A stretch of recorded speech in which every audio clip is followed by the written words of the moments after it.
That's my good news. That's my good news.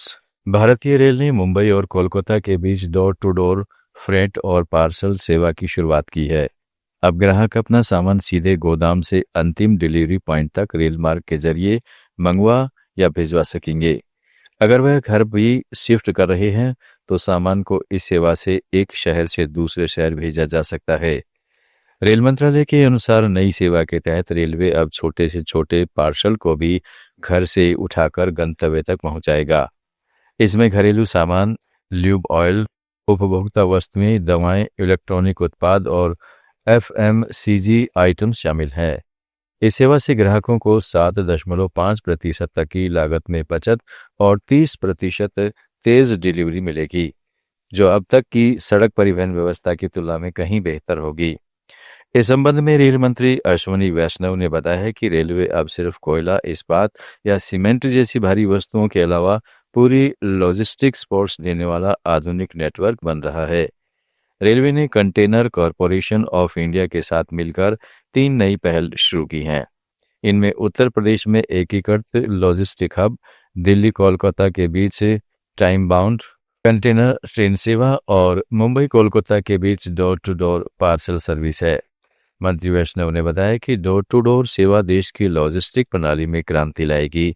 इससे परिवहन की दक्षता बढ़ेगी और लॉजिस्टिक लागत में उल्लेखनीय कमी आएगी। इस सेवा के साथ साथ दिल्ली कोलकाता रूट पर शुरू की गई पहली एश्योर्ड ट्रांजिट कंटेनर ट्रेन के बाद जल्द ही कई और ट्रेनें इस मार्ग पर जोड़ी जाएंगी। एक रेलवे अधिकारी ने कहा है कि पार्सल सर्विस में दूरी और वजन के हिसाब से रेट तय होंगे। यह सड़क मार्ग से भेजने की लागत से काफ़ी कम होंगे। बड़ा फायदा यह होगा कि कंटेनर से सामान भेजना सुरक्षित रहेगा और बारिश धूप की वजह से खराब होने की आशंका भी कम होगी। जहां पहले 100 घंटे लगते थे वहीं अब 60 घंटे ही लगेंगे।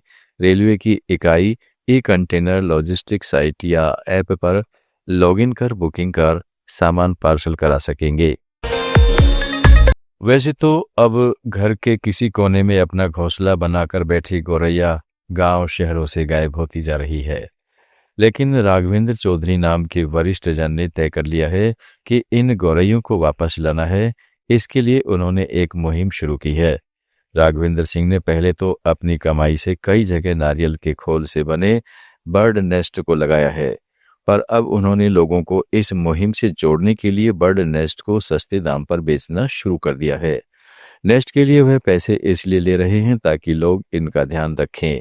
वह हर सुबह 8 बजे से अपनी स्कूटी पर इन बर्ड नेस्ट को रखकर निकल पड़ते हैं। राघवेंद्र चौधरी कहते हैं कि गौरैया इंसानों के आसपास ही रहना चाहती हैं, लेकिन उसे अपने रहने की जगह नहीं मिलती। एक बर्ड नेस्ट गौरैया को लेकर कितना बड़ा बदलाव ला सकती है, इस बात को राघवेंद्र अच्छी तरह जानते हैं। इसलिए वह गौरैया के लिए बर्ड नेस्ट अलग अलग जगह लगा रहे हैं। राघवेंद्र चौधरी को लोग ट्री मैन अंकल भी कहकर पुकारते हैं। यह कुछ शानदार नुस्खे भी बताते हैं, जिसके जरिए कोई भी अपनी बालकनी पर गौरैया को आसानी से बुला सकता है। उनकी यह मुहिम रंग भी ला रही है। पहले जिन इलाकों में गौरैया लगभग गायब सी हो गई थी, अब उन्हीं इलाकों में बर्ड नेस्ट लगाने के बाद ढेर सारी गौरैया देखी जा सकती हैं। 7 साल के राघवेंद्र चौधरी को बचपन से ही पर्यावरण और पक्षियों से प्यार था। अब जैसे ही उनके बच्चे नौकरी में सेटल हो गए, उनका ये प्यार जुनून में बदल गया है।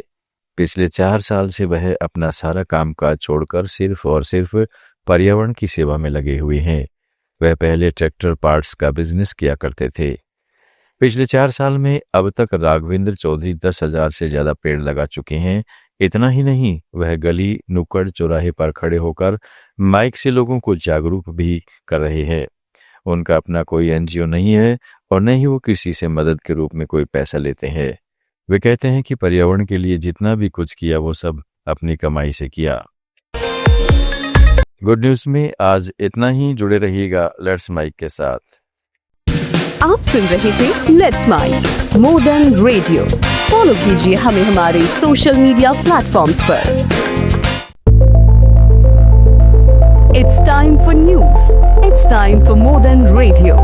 Presenting the first radio news app, Let's Mic.